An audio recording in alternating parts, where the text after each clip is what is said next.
Assalamualaikum warahmatullahi wabarakatuh.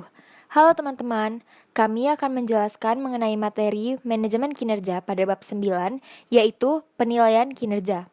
Sebelumnya, kami akan memperkenalkan diri terlebih dahulu. Kami dari kelompok 8 yang beranggotakan saya Alvina Damayanti dan partner saya Chandra Nur Indrawan. Yang pertama, saya akan menjelaskan mengenai pengertian penilaian kinerja. Penilaian kinerja adalah proses evaluasi terhadap karyawan dalam melakukan pekerjaan yang dikomparasikan dengan standar yang dilanjutkan dengan memberi informasi tersebut kepada karyawan. Penilaian kinerja sering disebut juga dengan pemberian peringkat pada karyawan melalui peninjauan, evaluasi, dan penilaian hasil kerja. Menurut Suprihanto tahun 1988, definisi penilaian kinerja ialah sistem yang digunakan untuk menilai dan mengetahui apakah seorang karyawan telah melaksanakan pekerjaannya masing-masing secara keseluruhan. Dan menurut Dessler, definisi penilaian kinerja ialah evaluasi kinerja karyawan secara relatif pada waktu sekarang ataupun yang telah dilakukan yang disesuaikan dengan standar prestasi. Berdasarkan pandangan tersebut di atas, tampak bahwa penilaian kinerja lebih diarahkan pada penilaian individual pekerja. Dengan demikian, dapat ditarik kesimpulan bahwa penilaian kinerja adalah suatu proses penilaian tentang seberapa baik pekerja telah melaksanakan tugasnya selama periode waktu tertentu. Selanjutnya ialah perbedaan pandangan. Pandangan para pakar tentang penilaian kinerja sangatlah beragam. Ada yang beranggapan performance appraisal sama dengan performance management. Pandangan ini banyak disanggah oleh para pakar. Cascio menyatakan bahwa mereka yang cenderung menyamakan performance management dengan performance appraisal adalah suatu kesalahan. Penilaian kinerja adalah masalah administratif yang umumnya dilakukan sekali dalam setahun untuk mengidentifikasi dan mendiskusikan kekuatan dan kelemahan individual atau tim dalam pekerjaan. Sedangkan Harvard Business Essentials menyatakan bahwa appraisal adalah satu bagian, tetapi bagian yang penting dari sistem yang lebih besar dari performance management. Pandangan tersebut selaras dengan apa yang dikemukakan Harvard, bahwa penilaian kinerja adalah sebagai bagian dari manajemen kinerja. Penilaian kinerja perlu menjadi bagian dari proses manajemen kinerja apabila memberikan kontribusi pada keberhasilan organisasi. Sementara itu, Armstrong lebih melihat performance appraisal yang berkembang sekitar tahun 1970-an adalah sebagai pengembangan dari manajemen by objective yang lahir pada tahun 1955, dikembangkan oleh Peter Drucker yang kemudian mendapatkan banyak kritikan. Kemudian dengan melihat beberapa kekurangan performance appraisal, merasa perlu dikembangkan menjadi performance management. Selanjutnya, dampak budaya organisasi pada penilaian individu. Dalam menarik hubungan antara budaya kerja organisasi dengan penilaian individual, Harvard mendasarkan pada pandangan Frank Hartel yang membagi budaya kerja menjadi yang pertama, functional work culture, menekankan pada reliabilitas dan menggunakan teknologi utama organisasi pada fungsi organisasi. Yang kedua, proses work culture, menekankan fokus pada pelanggan dengan reliabilitas sebagai persyaratan utama. Yang ketiga, time-based work culture, menekankan pada kapitalisasi pada kapasitas, teknologi, dan fleksibilitas. Dan yang terakhir, network work culture, menekankan pada fleksibilitas dan pelanggannya. Tujuan penilaian kinerja.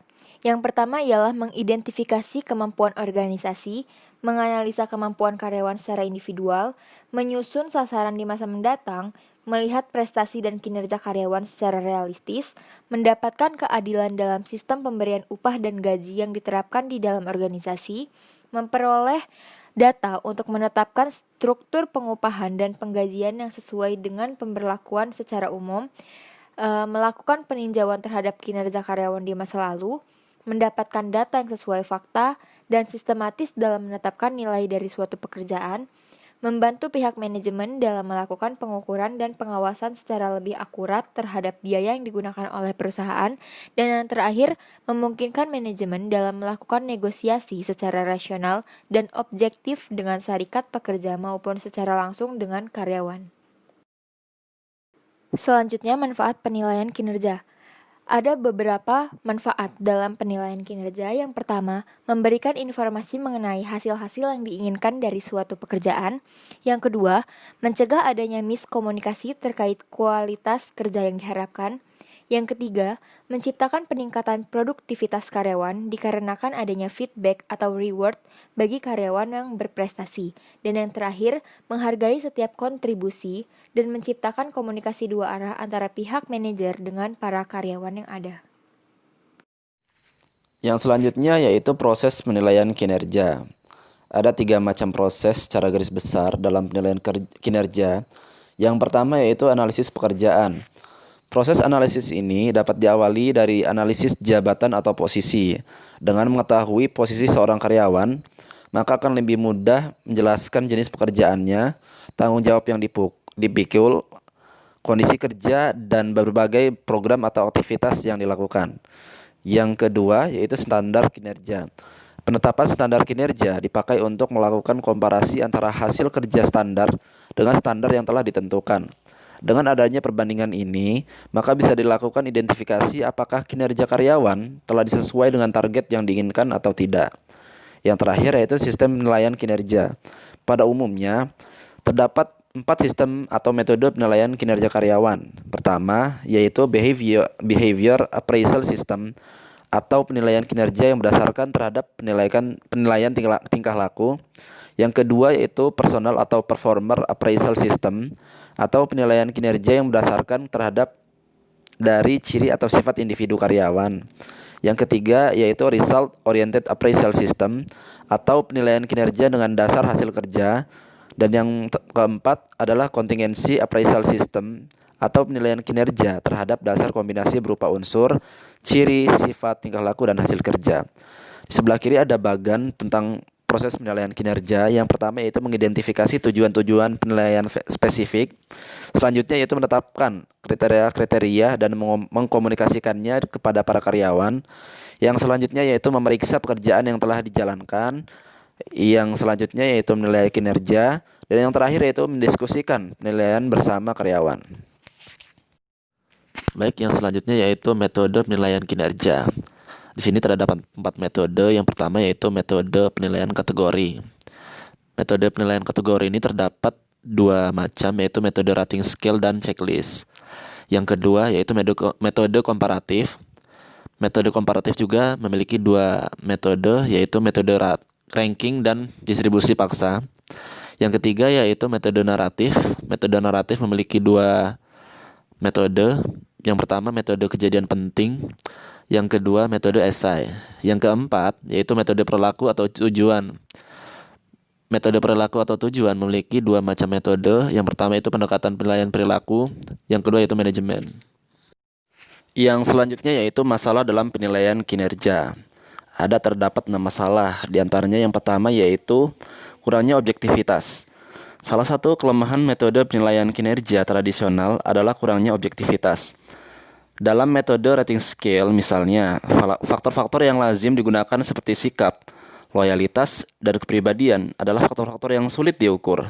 Penggunaan faktor-faktor yang terkait dengan pekerjaan atau job related factors dapat meningkatkan objektivitas.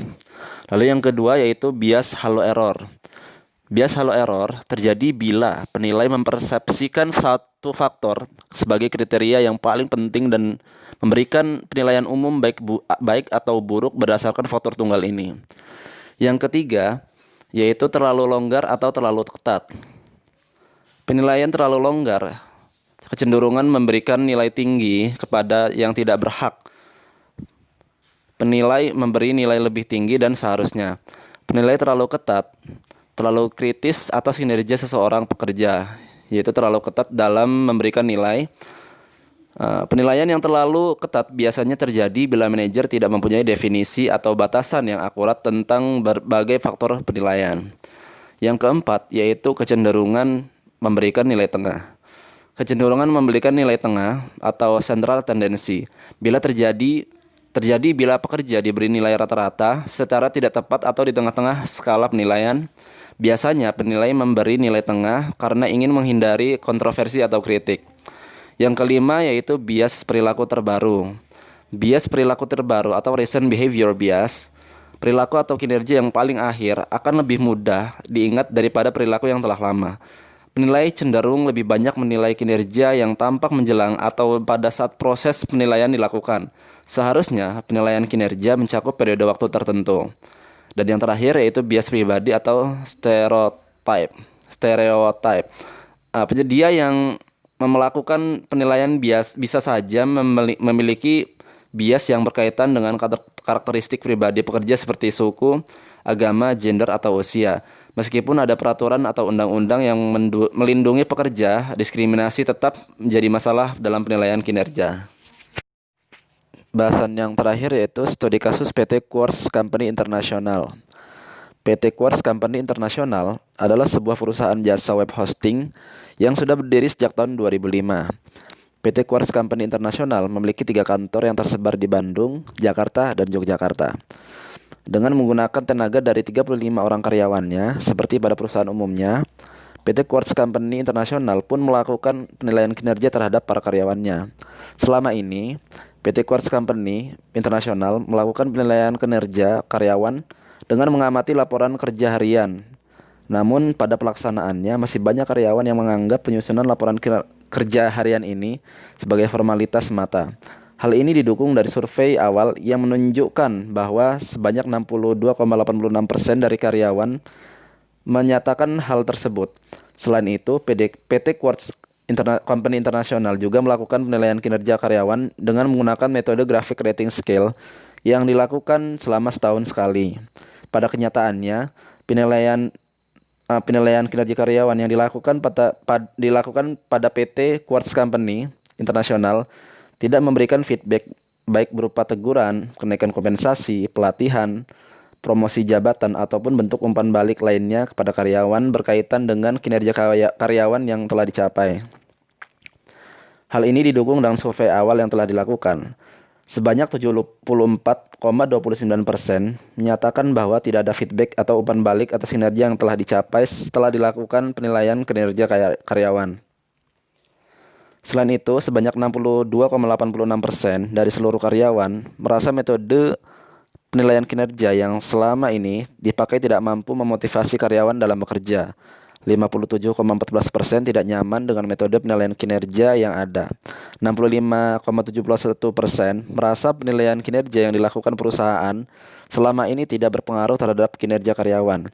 Serta perusahaan melakukan penilaian kinerja karyawan dengan subjektif berdasarkan penurunan dari 60% karyawan. Data-data tersebut mengindikasikan bahwa PT Quartz Company International masih belum efektif dalam melakukan penilaian kinerja karyawan.